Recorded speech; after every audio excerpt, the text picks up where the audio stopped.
आज की हमारी वीडियो शैतान के बारे में है। ये वीडियो आपको उन सवालात के जवाबात देगी जो कि माजी में अहम मौकों पर अल्लाह के नेक लोगों से पूछे जा चुके हैं।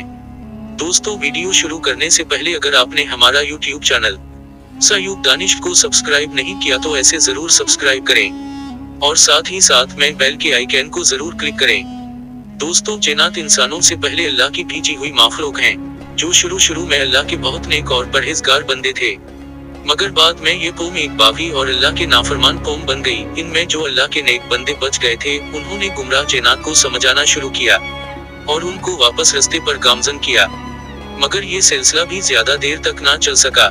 आखिर जिन्नात की बड़ी तादाद ने कुफ्र और गुमराही का रास्ता अपनाया। जो जिन्नात नेक थे उनको शहीद कर दिया और यूं जिन्नात की सारी कौम कुफ्र के रास्ते पर चली गई। अल्लाह ताला ने शैतान की तरह जिन्नात को भी आग से बनाया है। अल्लाह ने फरिश्तों की एक जमात जिन्नात को सजा देने के लिए जमीन पर भेजी और फरिश्तों ने उनको ज्यादा तादाद में हलाक किया। जो बच गए उन्होंने पहाड़ों और जजीरों का रौफ किया। शैतान ने उन जजीरों पर बहुत ही ताकतवर और सरकश किस्म के जिन्नात को कैद कर दिया, मगर उस बात पर शैतान को गरूर था, क्योंकि शैतान मगरूर था। दोस्तों, शैतान का असल नाम इब्लीस है। शैतान के वालिद का नाम किताबों में खलबीस बताया गया है, उसकी वालिदा का नाम तलबीस बताया गया है। शैतान शुरू में अल्लाह का एक परहेजगार बंदा था। जिन्नात के बगावत के वक्त बेदीनी से बेजार होकर अपने वालिदैन के साथ पहाड़ों की तरफ रवाना हुआ। दोस्तों, आजकल ज्यादातर लोगों का ये ख्याल है कि शैतान एक ही है, मगर शैतान दरअसल एक बंदा नहीं बल्कि एक कबीला है। उस कबीले में छोटे और बड़े और उससे भी बड़े शैतान पाए जाते हैं।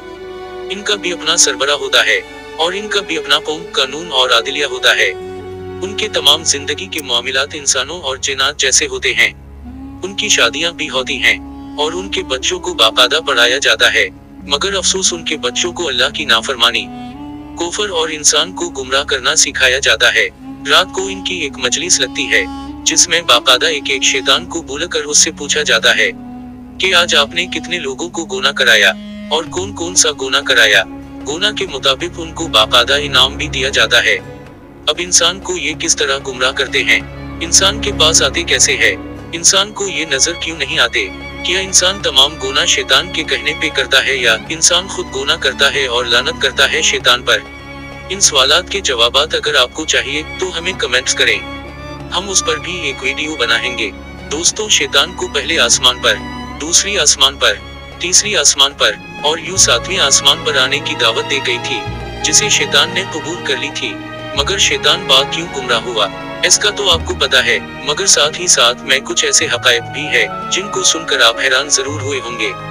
ऐसे हकायक जो आज से पहले आपने कभी नहीं सुने होंगे। आपकी हौसला अफजाई से हम ऐसी वीडियो का पार्ट 2 भी बनाएंगे। लेकिन आज के लिए बस इतना ही। आपसे फिर मुलाकात होगी एक न्यू वीडियो के साथ। तब तक हमें दे इजाजत।